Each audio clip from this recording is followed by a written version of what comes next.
I'm going to present Maria Diaz of DICAPTA, D-I-C-A-P-T-A, closed captioning Latina, and she's going to be speaking about video description for people who speak Spanish.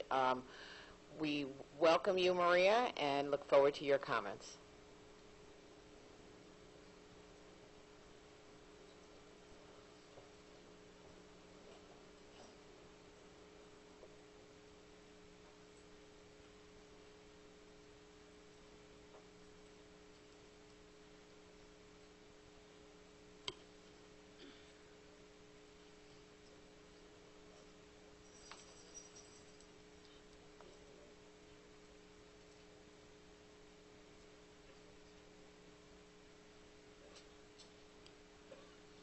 Good morning.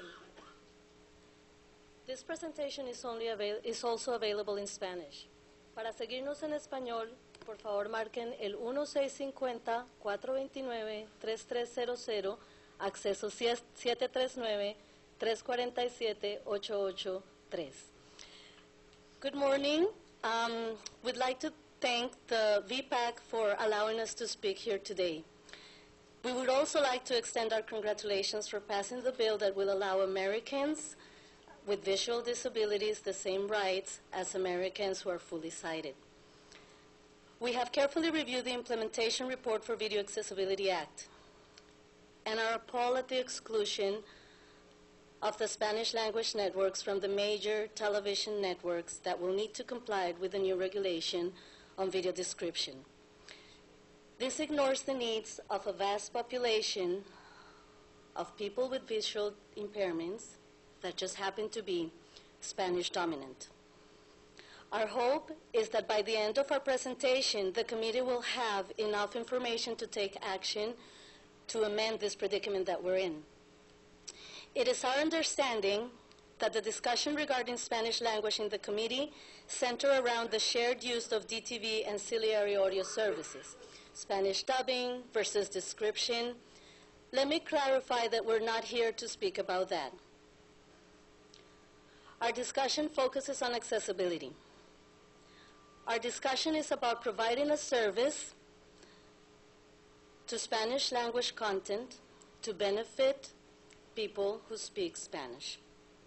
My name is Carol Colmenares. I am the Director of Outreach and Education at DICAPTA Closed Caption Latina, and here to speak a little more about the population we serve is Maria Diaz, President and CEO of our organization. Thanks, Carol. We're going to share with you some information that we have been collecting during the last 7 years through our work serving the Hispanic people with disabilities who live here in the United States. We have worked with funds from the Department of Education, specifically from the Television Access Program, from the Office of Special Education Program, providing captioning and descriptions in Spanish for educational content. Let me start briefly talking about the results of the last census. No surprises here. Hispanics are the largest minority living here in the United States. 16% of the population of the country is from Hispanic origin. And we are growing in numbers faster than any other race group. Those numbers are remarkable. However, what we want you to keep in mind during this short presentation is the following two considerations. The first one is that according to Nielsen, 80% of the Hispanic household prefer to watch television in Spanish. And the second one is that we as Hispanics are not spread all over the country. We are concentrated in some specific states that happen to be the most important television markets. Where are we? We can see on the map that we highlighted some of the states with the major Hispanic population, more than 10 million people in California, more than 10 million people in Texas, followed by more than 5 million Hispanic people in Puerto Rico, and more than 1 million in Florida, New York, Illinois, and Arizona. Something else to point out here Puerto Rico is not the most populated or the most vast population in Hispanic, but it is the only state where Spanish is the official language. Let me narrow our discussion to the population I want you to know better today is the Hispanic people with visual disabilities. Talking about the children, high literacy rate among their parents. The parents are not involved in the educational process, and of course the language barriers. And as a result, our Hispanic children have not a strong linguistic foundation, which is fundamental to develop English as a second language or to develop any literacy skill. As a conclusion of the Hispanic profile, of the Hispanic with visual disabilities profile, we decided to bring to your attention and study from the National Institute of Health. Latinos develop visual impairments and blindness at the highest rate of any group in the country, and they are more likely to report low quality of life. But what is the incidence of visual impairments among the Hispanic? It is exactly the same incidence that among non-Hispanic, if we are talking about all ages group. And if we take a look over the 18 to 64 years old group, we can see higher incidence among the Hispanic than among the non-Hispanic group. So far we are talking about numbers, but what has happened with the video description in Spanish? There is no regulation for Spanish video description. Therefore, the only one available is the one funded by the Department of Education. 2,600 hours so far.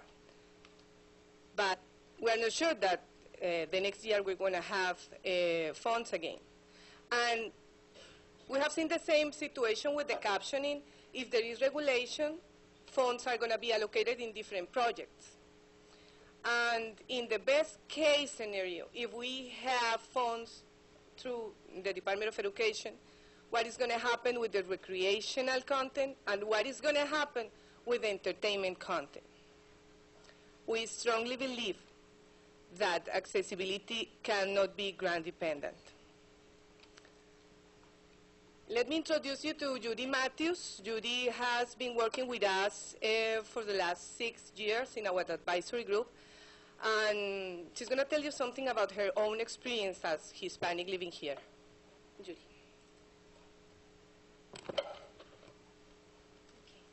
Thank you, Maria Victoria. Good morning, everybody. My name is Judy Matthews, and I'm Cuban American. My first language is Spanish, as I didn't learn English until I started preschool, and we spoke Spanish at home. We weren't aware of descriptive video services. I wasn't aware of them as a child, neither were my parents. And if we had been, we wouldn't have been able to take advantage of descriptive video services together because my parents didn't speak or understand much English at the time. If programming in Spanish had been available with description, we would have been able to spend many hours of quality family time in front of the television. Not having access at the same level to programming in one's native language is a major setback. I'd like to share with you testimonies from 2 high school students at Escuela Luz Américo Calderón in Puerto Rico. These teenagers experienced descriptive video services for the first time last year. They were so excited. Video description in their language should not be a rare occurrence. That's such a great disservice to Puerto Rican students. They should be readily available. So these were some of their initial reactions. Edmarie Torres' frustration is very evident here, as she's relying on her classmates to describe films to her. She feels that the other person either loses the thread of the story or just focuses on the movie. When I ask them, "What is it?" they say, "What?" Then they tell you something that doesn't even make sense, and you're left wondering, what just happened? I don't get it. I can't see. I can totally relate and empathize with her predicament. Oftentimes, we rely on our peers to take on responsibilities they shouldn't have to.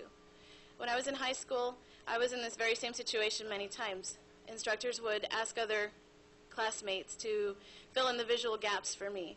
And although I was really grateful at the time, what I didn't realize back then, and I'm sure the teachers didn't either, was that it wasn't exactly fair to that other student. Neither of us was completely getting what we should have been getting. Whether in English or Spanish speakers, all students should access educational programming for themselves, drawing their own conclusions and learning to the fullest. The last testimony that I have is from Dana Vicente, who feels that it would be good for all movies to have it. And if a sighted person feels annoyed by it, they have to understand that people who are blind go to the movies too. This brings to mind an experience years ago at the movies with my parents. We had gone to see Lassie. Now keep in mind that their understanding of English was pretty limited, so there I was trying to interpret as much of the movie as I possibly could to them while they were trying to describe scenes that I wasn't able to get. So it was, if this movie had been available with description in Spanish, it would have been such a different experience for us, a truly recreational experience. Watching television in English or Spanish in a fully accessible manner is my choice and my right. And we do have Spanish language major networks, don't we, Carol? We sure do, Judy.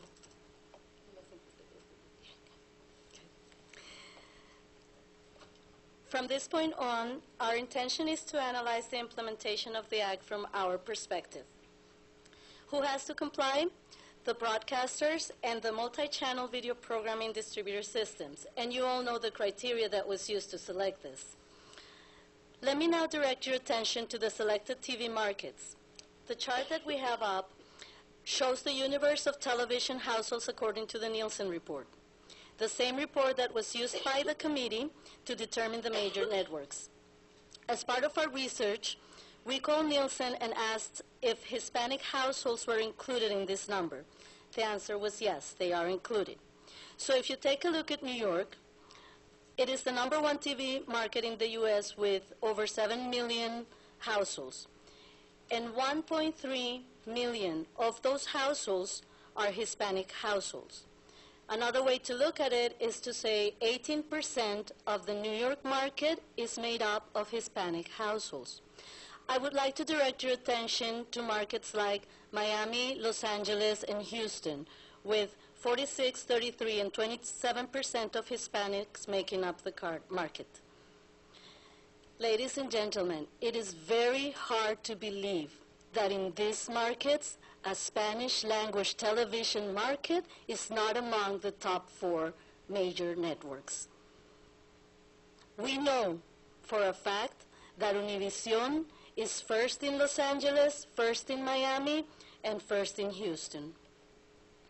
Let's take a look at the non-broadcast networks. Those who need to comply must have over 50,000 subscribers and reach over 50% of the national audience share. In this category, we find USA, Disney Channel, TNT, Nickelodeon, and TBS. Let's examine what happens in the Hispanic universe, which is made up of 13 million households. For the purposes of our discussion, I'm going to ignore the first 4 networks that are up on the chart because they are also broadcasters. I want to direct your attention to the next 3 networks, Discovery en Español, MTV, and Galavisión.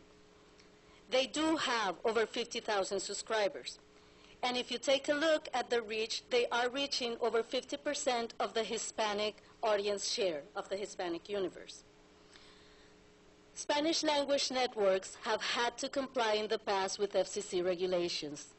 They comply with caption. They comply with digital television regulations. The question is, why would they not have to comply with video description regulations? Our proposal is simple. We're not asking for a revision of the Act. We propose that the committee considers the inclusion of major Spanish broadcast and non-broadcast networks in the current plan for implementation.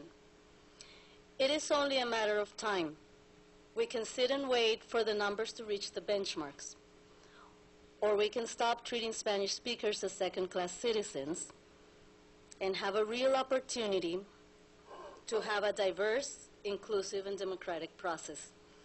It is a matter of rights, equality, and democracy. Thank you for your time.